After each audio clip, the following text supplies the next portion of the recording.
Welcome to Ring of Fire. I'm Alex Barr, doula and educator. And I'm Emmy the Birth Wizard. This is where we talk about the tough moments of birth work and help you transition into fire starters.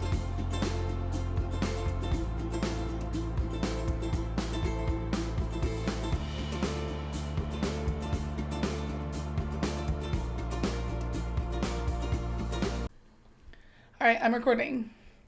Oh, that's right. I don't have to do like you don't have to do it. The after show, we're gonna let you do an intro. I think for like 4 episodes, I'm going to every time be like, "Oh my god, I don't have to do the thing." Hi, I'm Emmy. I'm Alex Barr. And this is Ring of Fire, and we have a fun episode. And hopefully you just heard or saw our new intro. Yes. Which we're really excited about, and it makes us look really professional, and we have a fancy new mic. Hey guys, did you know we're like good at this? We like glowed up. Right. We have. Season 3, Ring of Fire. We're going to do something fun episode. Start it off. We are going to, what is this called?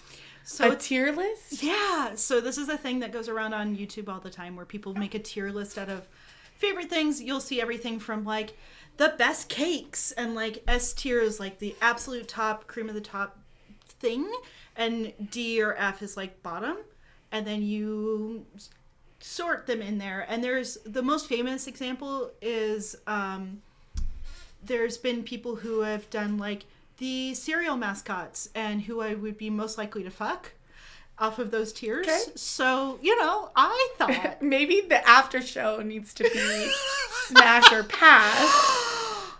Yeah. All right. But for this episode, for the main episode. Hang on, Alex. Did you guys know we have a Discord server where you guys can hang out with us and do an after show? We're doing an after show every episode. You can either listen to it live on Discord, or we're going to post the video on there. Yes. You can only access it through Discord. For this episode, we are going to go through some cartoon families and decide who we'd want to be doulas for. Yes. And then I really think we need to do Smash or Pass for But the for you guys show. To do that, you have to join our Discord server, which you can find either in the bio here, like description, or on our Instagram through the link tree. So let's do it. I'm sorry, I had to do the plug. I love it. And he's the best at plugs. So I'm going to start us off with our very first one here that we can choose from. Are you an Avatar The Last Airbender fan? Oh, perfect. Yes. Perfect. Big Avatar Last. I cannot wait to watch that with my kid. Fully the same, because it's a show about anti-fascism. So, rad. Let's do it. All the cool things, yeah. So I put on here Aang and Katara. And so how would you feel from S tier of them being like your top choice kind of doula client, or D being the absolute worst? Okay. So does this work if too many people are in S tier, they get bumped down? No. Do you rearrange at any point? No, we don't have to. Okay. Because in our case, we have a whole calendar year, and they could all be pregnant different months, right? Fair, yeah. So, yeah. But these folks come walking through. It's Katara and Aang. How do you feel about them? I fully want to comment that I feel Katara should have ended up with Zuko. So, just putting it out there, those are my feels on this relationship. That brings up so much more to talk about. You can't just say stuff like that and not explain it, at least a little bit. Because Aang fully uses her as a grounding touch point for this world and does not appreciate who she is as a human, just what she can do for him as a human. She was a plot device. Yeah. Whereas with Zuko, you get more of this feeling that there's like equal footing there, and he fully sees the power that she has. And that's fair. And they probably share that. Right. All right, I'm going to say A. I think A is pretty good. I mean, not top tier, but A. I would put, although I didn't talk about Aang and Katara's relationship, I do feel that they have a healthy, strong relationship. Also, it'd be cute to hear them talk about like at the prenatal, being like, how did you guys meet? And they're like, oh, we saved the world. We saved the world together. Right. And their whole like, I found him in the ice. He was super cute. At this point would definitely be like a celebrity client. Yeah. Like, yeah. Oh, for sure. Yeah, and I think also Aang would be the type to listen all the way through the prenatal and like really take in what's being told to him. I think he would be an attentive partner in that way. He might not be helpful, but he would definitely like. I feel like Katara would be a good birther. I do too. I do too. Yeah. It's definitely a water birth.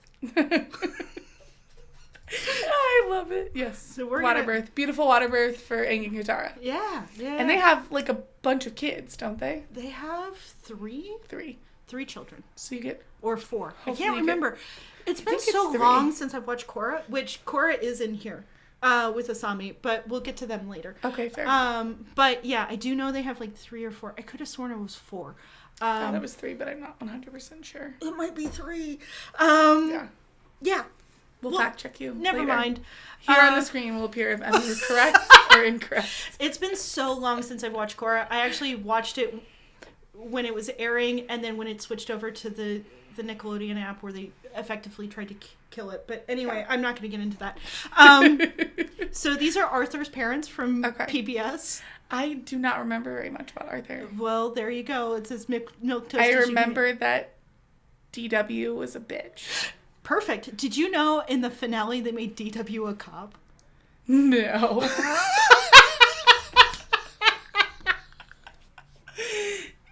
No! Yes. I feel like that's so... maybe not out of character. I don't know.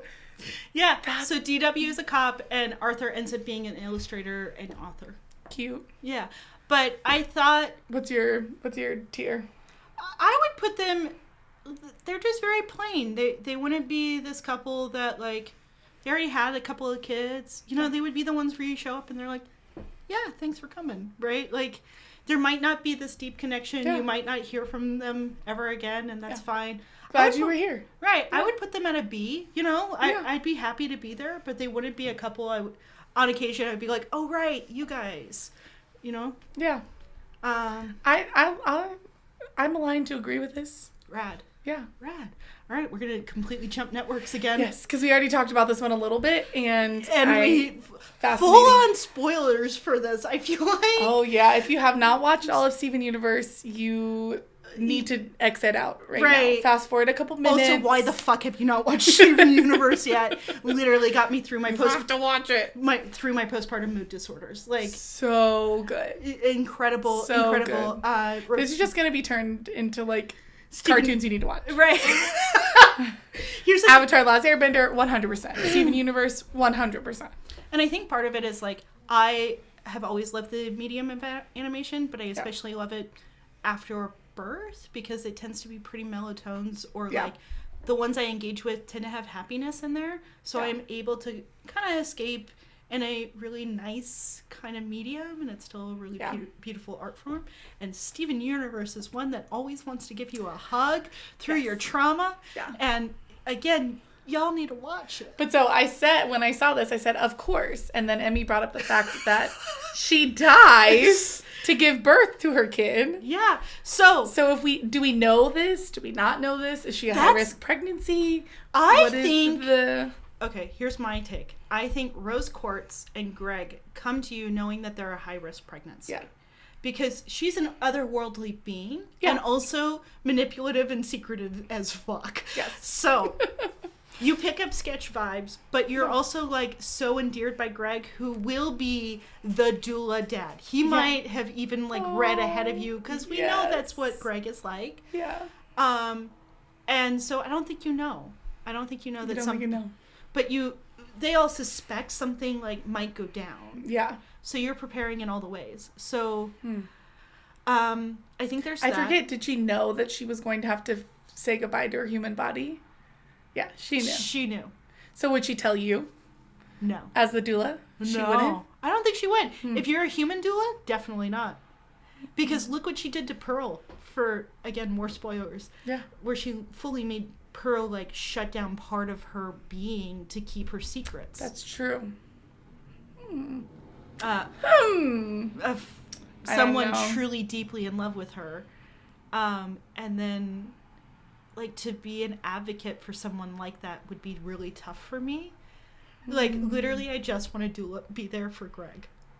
because I would check in with him like year after year on that day. Cute. And like, I know myself well enough. I would be like connected to Greg the rest of the time. Marry him after he had mourned for the right number of years. We would live in It's a Wash.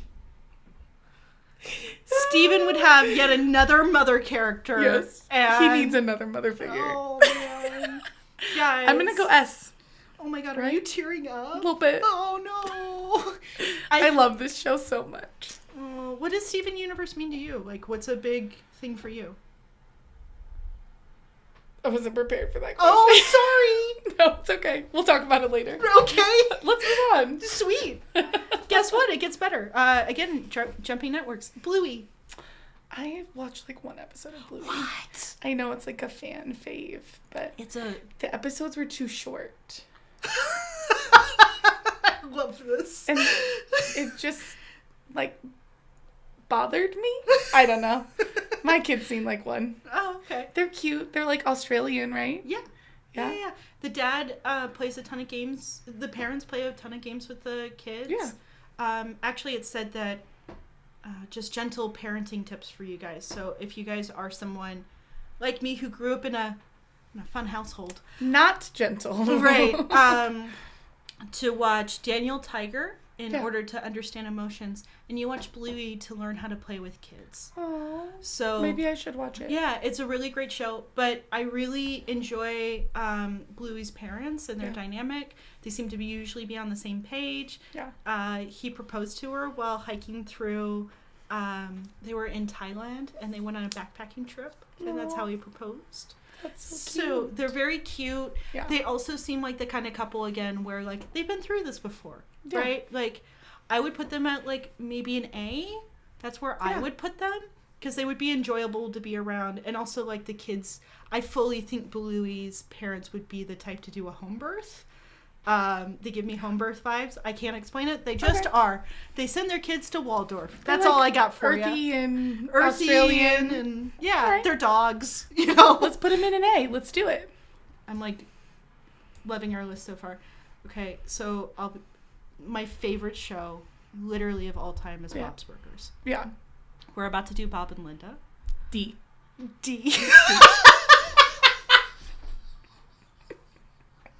I have to explain that. I love that show, but if I had to be their doula, I would be so fucking annoyed all the time. I would be like, can you please stop talking? We do know for a fact that Linda had 3 hospital births, and also Bob missed one of the births of their children. Didn't know that. Didn't know that part. It's in like the first episode. Because she's like mad that he forgot their anniversary. And there's that bit where it's like, you forget dates. I forget dates all the time. And she's like, you forgot our anniversary. You forgot my birthday. You forgot it was my due date. And she's literally holding a baby. And he goes, how'd it go? And she goes, it's a baby, right? Like, no, absolutely not. Probably I get the intentions are probably good, but you know. These are people that I would like refer to a really good friend who's willing to deal with someone who's like a lot. You know what I mean? I agree with you. Bob and Linda would be awful. I'm glad we're on the same page. They fully are ones where I would call up a friend and be like, hey, I sent so and so your way. They're a lot, but I think you might vibe with them. You know what I mean?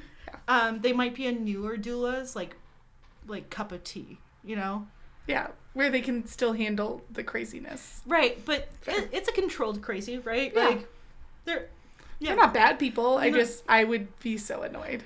But also they might not be able to pay you because they don't make any They money. might not be able to pay you. They might forget to call you. Like, all the things. This is fully like a brand new doula against these people. Someone who's doing it for free, you know. They're calling you a week before their due date, you know. I know it's last minute, but somebody told me that I should reach out for a doula. Oh my god, I can hear her voice. Yes. Jumping Networks again. We're going with Wanda and Cosmo. Yeah.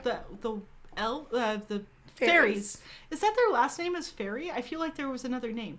Wanda and Cosmo, fairies. I think that's just it. They're the fairies. BRB Googling it. Yeah.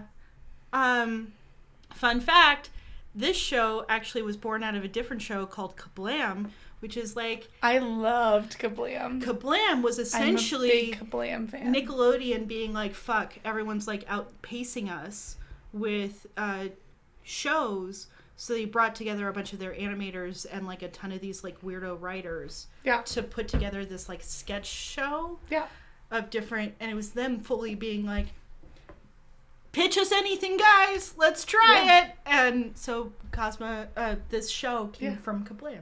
Cute. Yeah. I do love Kablam. They don't have any listed last names. Oh, well, there you go. So Cosmo and Wanda... They have one child. They do have a child.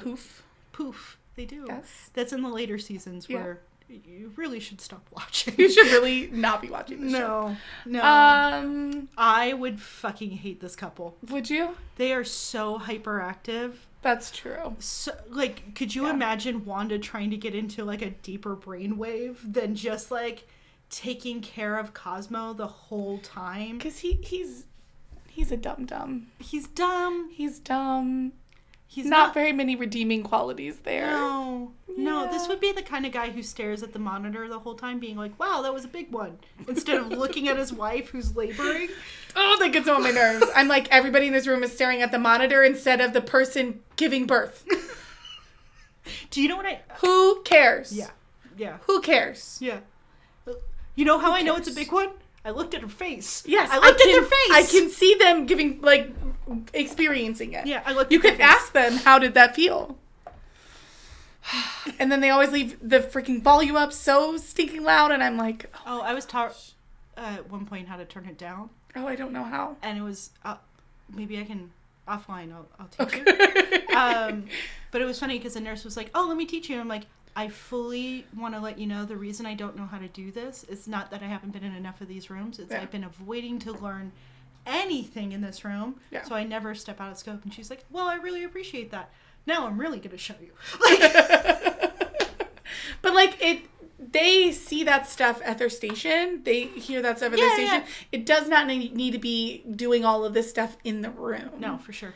Like, and then to have clients be like, is baby okay? Am I okay? Like, what's this noise? Like, if you guys haven't seen Meaning of Life with Monty Python, I highly recommend it just for the very beginning bit. Because there's a whole section about birth and, like, the doctor's coming in while a woman is laboring of, like, these are these machines over here, and these boop and bop, and these were thousands of dollars, and then over here, these are my favorites. They go, chee-whoop, chee-whoop, right? And then they fully deliver a baby from this woman who's not being told a single thing, and they pull away baby and leave her in a dark room. And that is what I experience. Who wrote that? British men in their 40s. Who wrote that so accurately? So it's a great bit. If you guys haven't ever seen it, it's very funny, but it's also like a fully accurate depiction. So okay, yeah, I'm cool with giving Wanda and Cosmo a D. Rad. All right. So Mr. and Mrs. Proud from the Proud family, they are also a D for me. They are a big fat D. If I could give them an F, I would. Right. It's so bad. Like, such an unhealthy relationship. Yes. His mom would try and come into that room. It would be so bad. And he would let her. Yes. He would let her. He would let his mom fully be in that room. Yep. Being a bitch. Yes. Like, the whole 100%. time. Yes. The whole time. Yeah. And then it would be our job to, like, create distance, and she would have no way of learning those boundaries with us. No. And it would be awful. Hate it. And he would be the partner who's like, get through it. You're fine. Suck it up. You're like even doing his cadence. Well, and my mom always tells this story because she was a private when she was giving birth in a military hospital, that someone in a higher command said, suck it up, private. You've been through basic training. This isn't that hard. Like, literally said that to her. Oh. And that's what I'm imagining. Right, yeah. Yeah. My question is, though, would the Proud family invite in the kids into the room, too? Like, because that's something we should ask. Like, would all of these couples invite in their previous children? Obviously not Greg and because they can only have one child. Right. But would Bluey... I think Bluey's parents would allow her to see, because, again, home birth vibes off of them. Yeah. Arthur's parents, I think, would be hospital people. Yeah. They strike me as hospital people. In fact, I do remember the episodes where they brought home the youngest daughter. Mm-hmm. And then Bob and Linda, do you think they would bring the kids? I hope not. Again, if they brought the kids, it would be a D. It would be a worse. postpartum, I guess. Yeah. Cosmo? They only have one kid. They only have one. And then the Proud family, do you think they would bring all the kids? Probably not. Probably not. Know. It doesn't seem like they like or care for their children, so probably not. Penny strikes me as the type of being that 14-year-old kid who's like way too involved in the birth, where you're like, please get this kid out of the prenatal. Yeah, she does not need to be sitting here for this. Yeah. Well, it's because she doesn't have a partner that's going to support her. Right. Yeah. Like Penny is there. Oh, what did I do? Plug it back in. There we go. Whoa! There we go. For anybody listening, Emmy just turned off the light and turned it back on. Turn off the light. So yeah, I think Penny would be there, but none of the other kids. Yeah. Maybe and it might be too much. Maybe that's how we keep Grandma out. Fair. Make her be the bodyguard. Make her be the bouncer. No, what I'm saying is you leave her at home with the other kids. She's the babysitter. Exactly. The Flintstones. I don't know about this one. I don't know if they have I don't remember their characters. Like what they... They're the honeymooners. Oh, I guess if you don't know the honeymooners, that wouldn't help. Essentially... If anybody hasn't caught on, half of this podcast is Emmy making references to things I don't know. To be fair, in my life is usually making references to media that people don't know. And I'm going to let you guys in on why that is. Yeah. So I did not grow up in the States. If you guys don't know that, long story short, my dad was military, so we moved around overseas with embassies, and then we ended up back over there after he retired.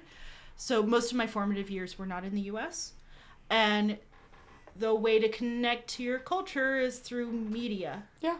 So I watched a lot of movies, and I watched a lot of TV, but like on like the box sets. Yeah.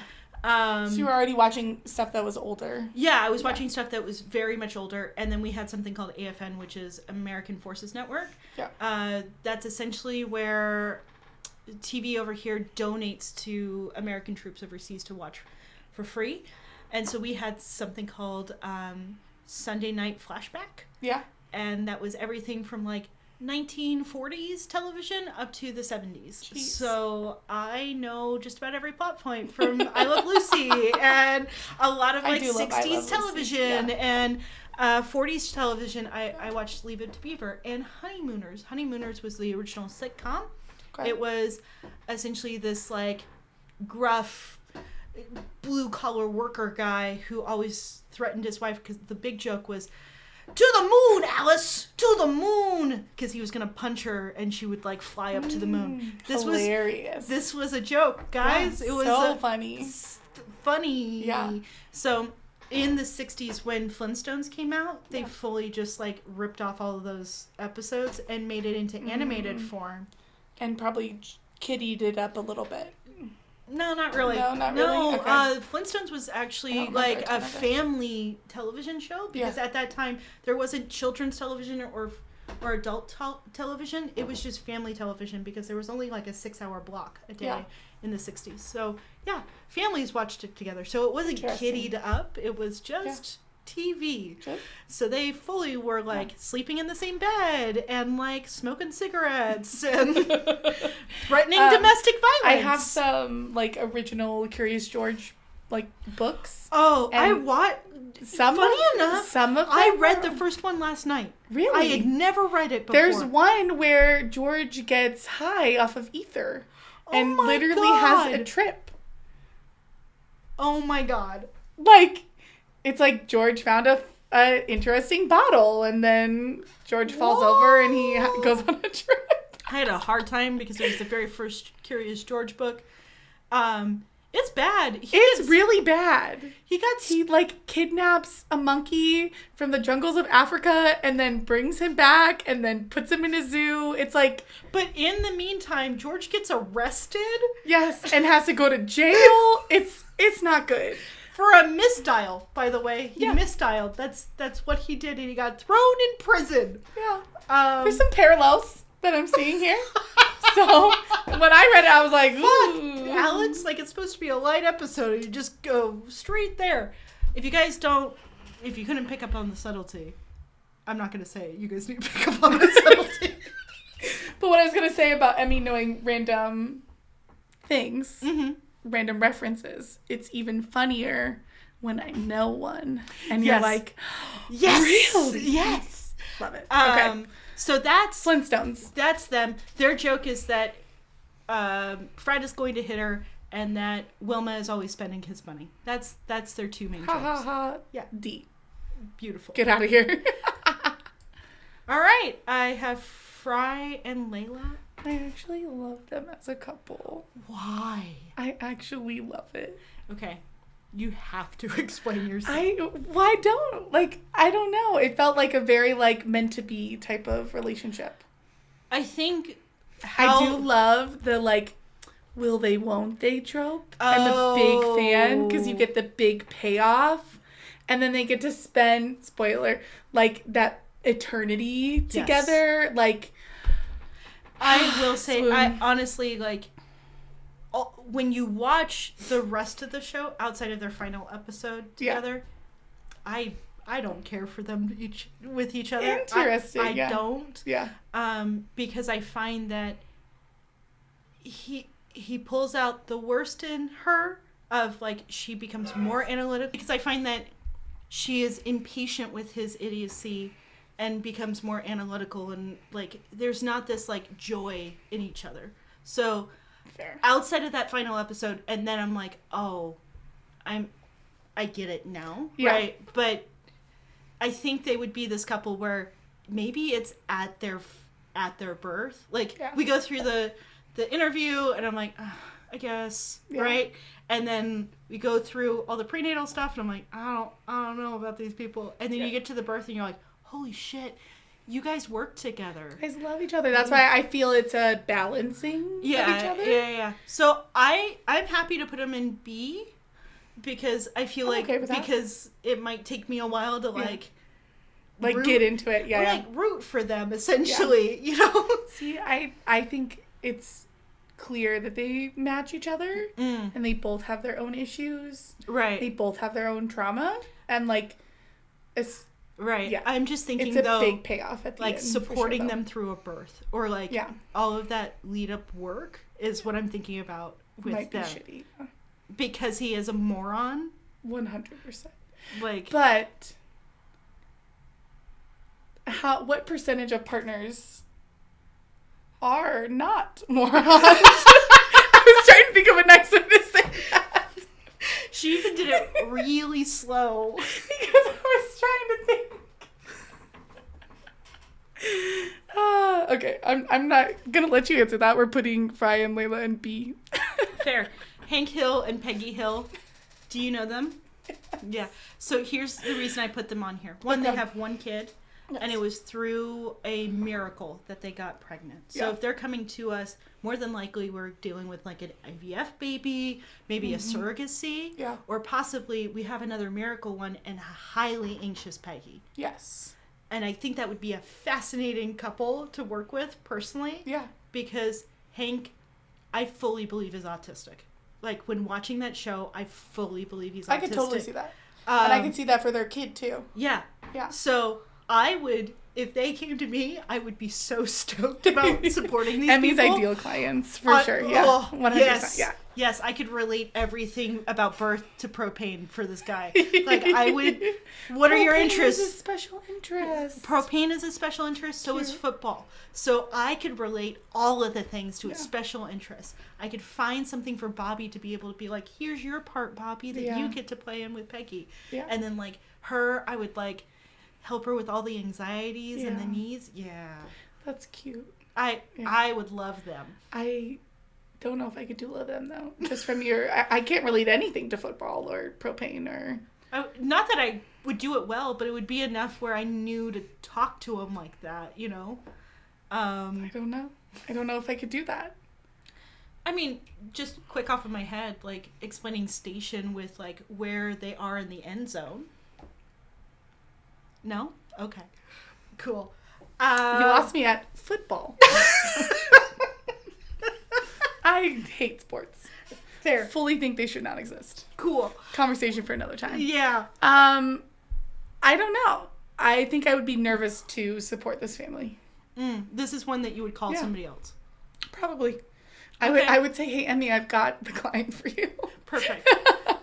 Let's put them in C then, because I think that's a fair place to put them. Yeah. Because they're going to be a lot of work. These are people who would need a very particular doula. Yeah. They would need a lot of work. Also, they're from Texas, so me going to Texas is like a long shot. That's it, yeah. Let's see. Yeah. They're not the worst, but, you know. Okay. We got the Jetsons. You know the Jetsons, right? I know them, but I don't remember very much. Their dynamic is, again, wife spends all the monies. And cleans the house, right? She doesn't clean. The robot cleans. They got money. Mm-hmm. So she just spends money. Got it. Yeah. And then George is, he's an industry man, and he has a hard day when he has to press a button more than 3 times. So he's a corporate professional. Yeah. So this is like the closest I could compare them to is like your wealthy couple where you have to hear the guy complain about work and how overwhelming it is. Oh, and he's taking phone calls in the birth and like disappearing because he has work to do. It's possible for sure. Yeah. And they have 2 other kids. They have a fully like teenage daughter and like a 6-year-old kid. Okay. The good news with them is they at least have the robot maid, so they got plenty of postpartum care. Like, fair, interesting, because she was like a sentient being, right? Okay. Yeah. So that's fun for them. For them, right? I'm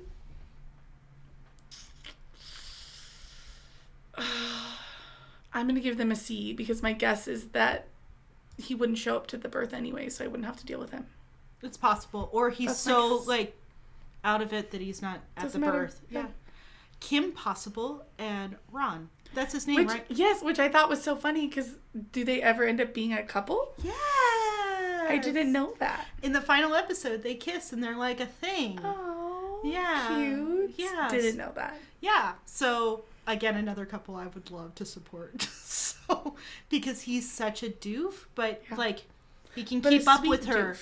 Right, but he can keep up with her. He's fully, like, been her sidekick this whole time. I'm just seeing this trend of, like, smart, intelligent woman, moron. Thank you, white cis people, for this dynamic. Which, why I said, what percentage of partners are not morons? Right. In some way. I think they would be fun to support. I do get home birth vibes off of Kim, though. Because she's a secret agent and she would want to keep it on the DL and not go into a hospital. I feel like I would support a Kim Possible home birth. Right. I'm cool with it. Yeah. Yeah, I'm gonna do an S. Ooh! That's awesome. Because I also find that he would be the type to do a good hip squeeze. Yeah. Like, he feels like he would physically support her. And Yeah. I would love that. Yeah. All right. The one I've been avoiding and not wanting to do is... Lois and Peter. Okay. On the count of 3, we're going to say where they go. Yeah. 1, 2, 3. D. Terrible, awful, never doing it. Oh my god. I don't even know how much there is to talk about. It's just bad, guys. To be fair, I think all 3 kids have been C-sections, at least canonically, inside of the show. So you'd be planning It is so strange to me that it would be in canon, like how this person gave birth. I think that's kind of cool. I don't know. But it's interesting. Well, it's interesting from the point of, like, someone had to think about that and write about that. Oh, I see. I guess to flesh out the characters and, like, make you aware. Because it was a joke that the oldest boy, now his name escapes me, couldn't fit because he was too fat. And then the same with Stewie's head being too big. Fair. So I think canonically she's had 3 C-sections. Yeah. Because they made the joke of him being a C-section baby. Okay. But yeah. I threw in Batman, the animated series, because it is honestly one of the best animated series of all time. But also... DC does really well with animated movies and series. If you guys haven't watched Harley Quinn, season 3 is coming out. I'm so excited. My god. Like, literally every other thing you see of Harley Quinn is awful. But then this series has been great. Yes. I've enjoyed it. And gay. It's very I love gay. the gay. I've always enjoyed I've always loved, personally, Poison Ivy. Literally, my daughter is named after her. Oh, So, I didn't know that. Yeah, Isley. So Pamela Isley is Poison Ivy's name, so we named Isley after her. I've always loved that character. We should have done Harley Quinn and Poison Ivy's baby. I didn't put him in there. So we could just say where they go here in a little bit. But I did Batman because I thought it would be interesting as a single father with all of that trauma. Plus, we know that he is fatherly. He's taken in orphans. Multiple orphans, yeah. You're right. So I thought it might be interesting. We could imagine... Would it be at a birth, or would this be a postpartum situation? Either, because I do have this set up if you guys want to do this one as postpartum or birth, and screenshot it and throw it into our Discord, and then we can compare lists. Because we want to know what your lists are. Please, for sure. Please. And again, if you can't remember, go to the link tree in our Instagram or go into this description to get hooked up. But to me, either we're supporting a surrogate that Bruce Wayne has picked. Okay. Or we are in a situation of guiding him through an adoption situation, one of the many orphans. I don't know, because if you do it, you're supporting someone who's going to then train this child to become a vigilante and this life of sadness and loneliness. That's fair, because Todd and quite a few of his orphans have had very sad lives 100%. After becoming Robin. Yeah, it's not a good life, right? Okay, fair. But yeah, okay, that's a fair point. I can't even argue out of that. You're yeah, I'll support you to get this child ready to. I guess if we didn't know, but So, but we are said we Batman, supporting we him as Bruce Wayne, or are we supporting him as Batman?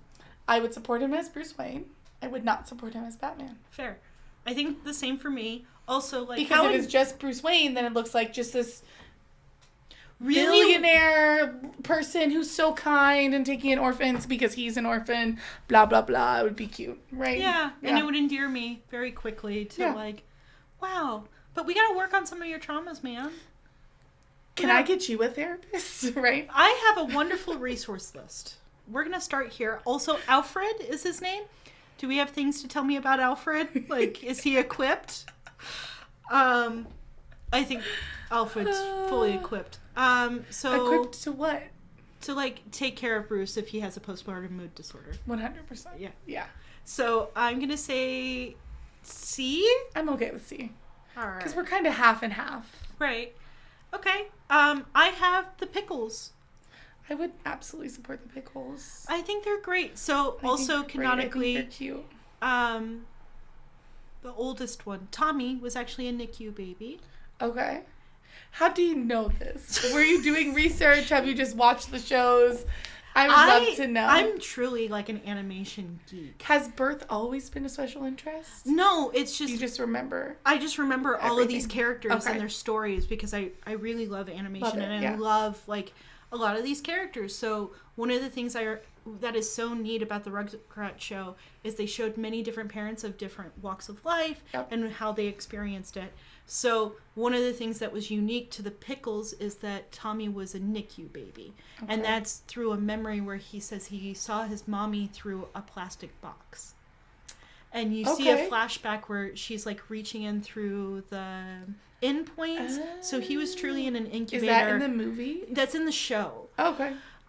So the movie is when they have the second baby. Yes. Okay. And that baby was born fully healthy and all of this, which is part of the reason why the parents are acting so different. Yeah. Because they've had a truly, like, easy birth that they got to come home with. Yeah. So a little teary-eyed, right? Yeah. But, like... Is that, if I'm remembering quickly, they thought it was going to be a girl and then it was a boy? Okay. Yes. So... Some gender disappointment? Or...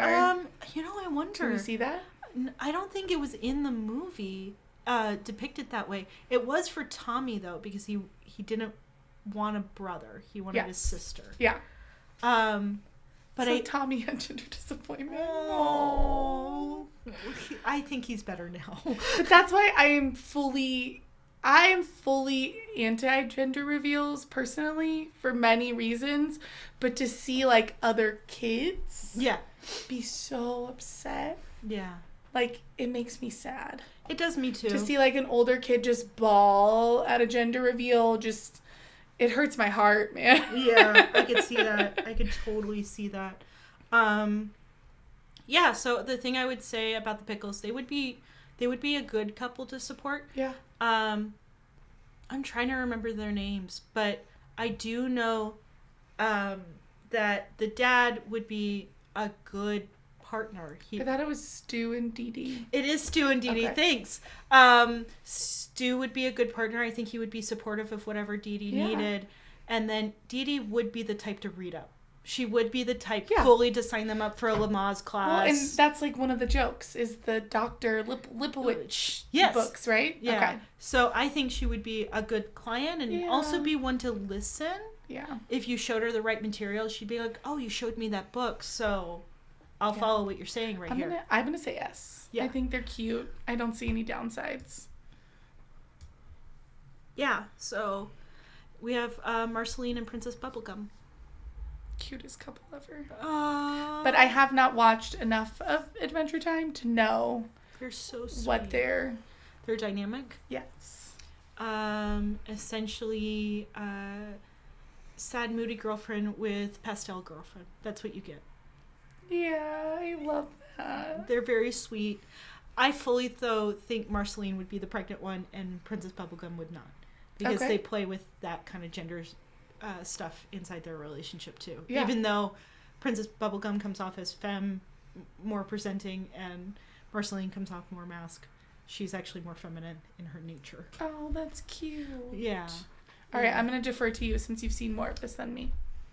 I would put them probably in an A. They would be a really great couple. My only concern with them is because there's, like, bubblegum person and vampire. Yeah. Like, I wouldn't know how to support them in that dynamic. You know what I mean? Like, we're getting, like, a whole different human, if we want to even sing. And creature? Like the idea of their like fertility journey or like any of that, I wouldn't have the resources for them. But by golly, would I be reading every night and making phone calls to figure it out like, and doing all the research? Yeah, and this is one where I would be like, you need to pay me less. It's okay. I just want to be there. Right. Fair. I would. I'm happy with that. This one I saw. Are they a couple? Are they going to be having children? I just thought it would be really funny to put them in. For the record, this is a picture of R2-D2 and C-3PO. How are they not a couple? They have been bonded together for decades. They literally got built together and then have never left one another. I mean, fair. I just never thought about it. Can they have children? No. They're just going to, like, maybe commission somebody to build them a child droid? Okay. We have a surrogate situation. Okay. We have a surrogate situation. Or building a robot situation. Yeah, exactly. What do you guys think? This is your moment. Remember, it's on the Discord. Where'd you guys put them? Okay. B? I don't know. I think neutral? Okay. I think that's fine. I don't know. Because most of the most of the interview would be like, what do you need me for? Why am I here? I am not an expert in robots. Sorry. Droids, my bad. I'm excited about this one because I will already tell you yes. 100%.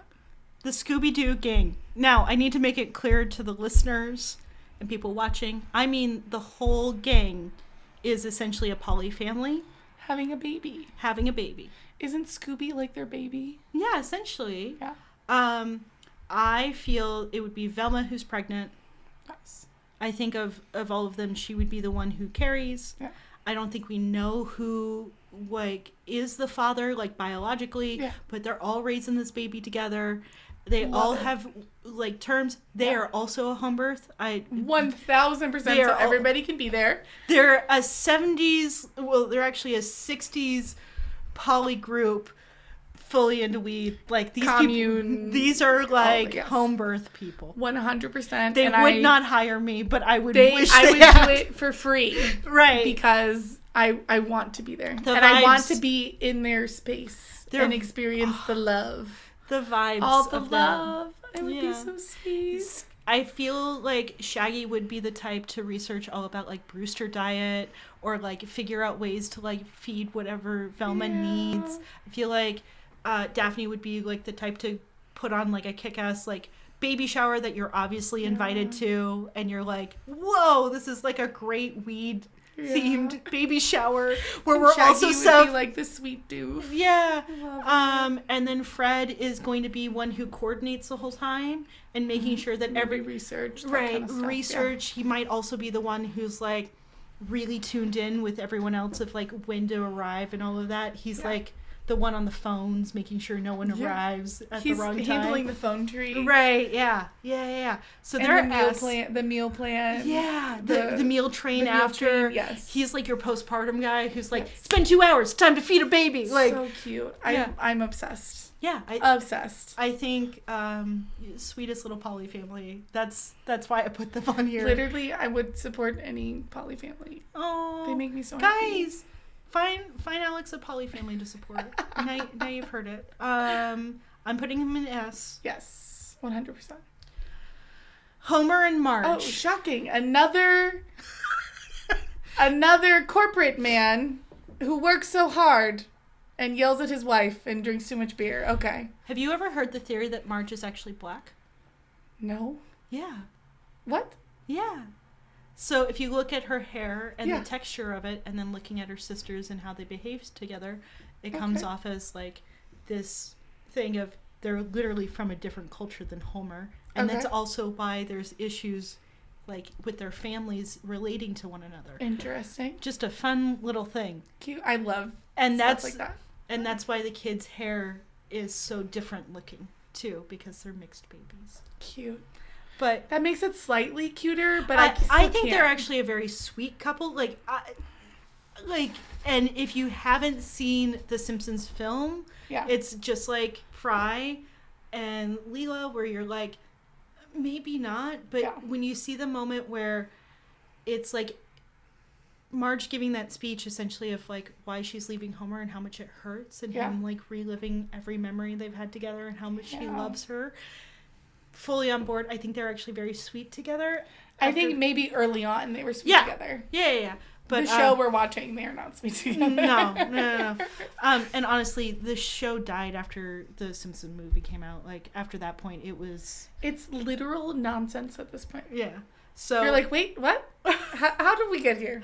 So I'm happy to put him into C or even B. I'll put him C. Yeah. So I'm gonna say C. Okay. So I put SpongeBob and Patrick, and I went back and forth between who would have a baby together. Would it be SpongeBob and Squidward? Would it be Patrick and Squidward? Would it be Patrick and SpongeBob? How is this like? Well, there's an episode where they raise a clam together. Well, have you seen it? I have not. You have to watch it. Oh, okay. It's hilarious. Yeah. Patrick goes to work, but he just sits under his rock and eats ice cream. SpongeBob stays home and cares for the clam. Oh. It does, shenanigans ensue, but so that's why I thought you put this on here. No. But it's actually a funny episode.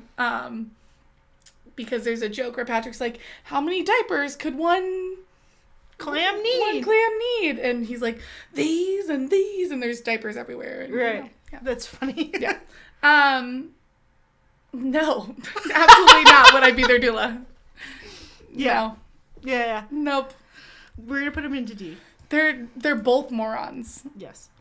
It's bad. And then the last one, unfortunately, and it ends out... Oh, no, we said one that we were going to come back to. Who was it that we were going to come back to? Harley Quinn and Poison Ivy. Okay. We'll make them last because that'll make it more fun. And then for the one that's in the Discord server that you guys are totally joining right now by clicking on that link. And doing If you join it, Emmy will stop bringing it up. So you have to do it so she stops saying it. In here is Stan and Francine.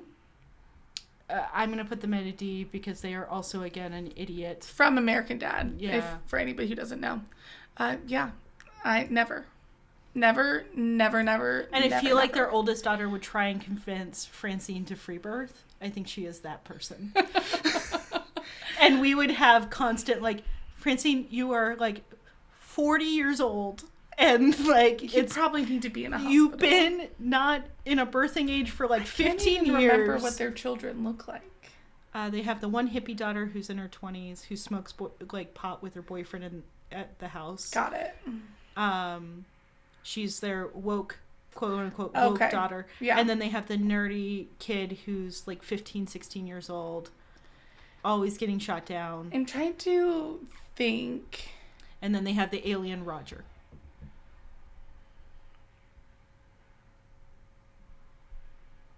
Yeah, still a D. No, yeah. I don't want to go anywhere near that family.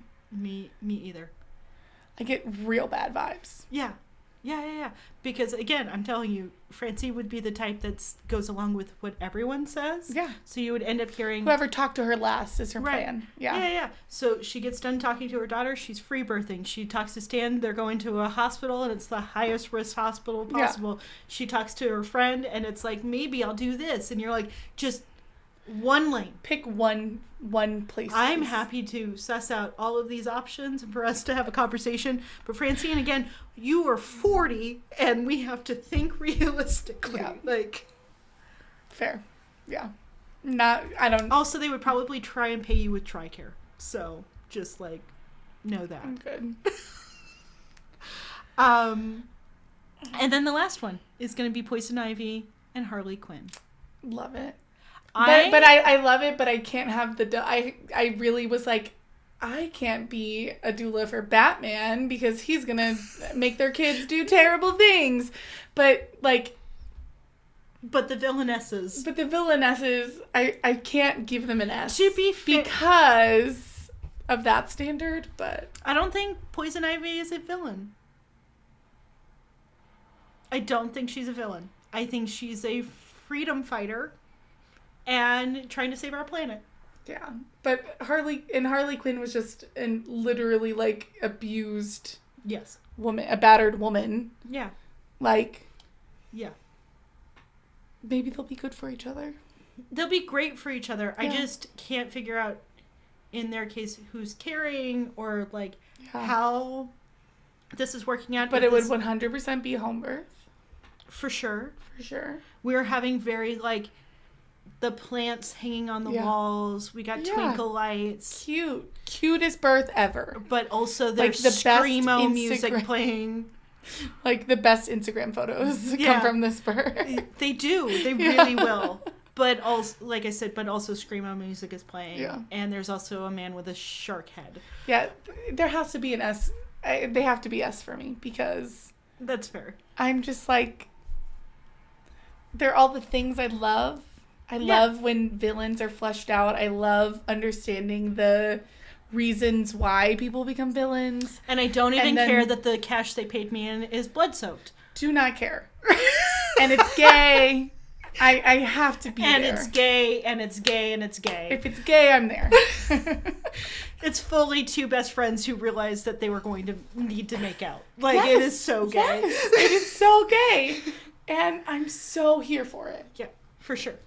And we have the trope of Poison Ivy dating, like, ding-dongs. Yes. Because she's probably not straight. Yes. Yeah. Ding-dong men. Well, right? and Kite Man was a nice man. And she even said he was a ding-dong, but she even was like, he's really nice. And it's true.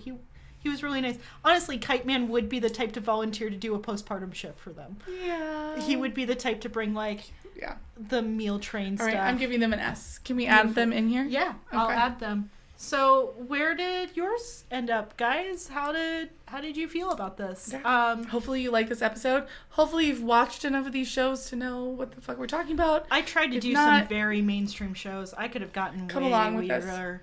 I could have gotten way weirder. But sure. If you haven't, join us on the Discord. All right. Takeaways. I think our ideal clients tend to be gay, tend to be weird. They tend to be people who probably we need to like research their journeys, at least for you and me. You don't actually hear in our S tier that these are all home birth people or all one type of person. Yeah. And I think we're up for the challenge of someone that we might have to talk through traumas and all of this with. Yeah. But we are fully on board with that. And maybe your guys' tier list looks completely different. And I would love to know that because maybe your tops are the, like, Bob and Linda with Louie and Hank Hill, right? I also think that anybody who doesn't needs to add in their own extra, like, S tier family. Yeah, for or sure. Or just answer the question of who is the ideal. Please. It was your ideal here? Yeah. Did we mention your ideal? Are you on the same page as us? What's your ideal? My ideal off of the S tiers that are here.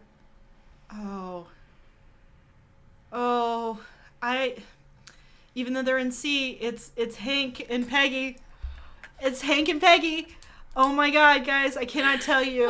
I would be how much you would love it, yeah. Oh, I would love that birth. Yeah. I would love supporting them. Yeah. I would love supporting them. But mine that's would be my S. Harley and Poison Ivy or ScoobyDoo Gang. That's it. And then if you it has to be ScoobyDoo Gang because it would be cool. Plus, think about all of the repeat business and all of the connections. Yeah, you're fully inside. Business decision. Right. Smart. Yeah. That's it. Mine is truly just for the love of it. I love it. I know, it's so cute. I just really want to help Hank and Peggy have a good experience. But until next time, we are going to post 1 second. We have merch. You need to buy it. That's all I have to say. It's really cute. We're going to do an after show. Yes. If you've just listened to this, you can go to our Discord. You can click on it. You can hear what other things we're going to get up to. I think the only other thing I have to mention is that, this is really fun to come back. And, we started it out with a bang. So I hope you guys enjoy this. And I'm so excited for more episodes and the things we have planned. I'm so excited for season 3. And we have some amazing guest plans. So, yeah. Yay. So keep checking back in. And now you can outro. Okay. I'm Emmy the Birth Wizard. And I'm Alex Bard, Doula Cater. And we'll see you guys next time. Bye.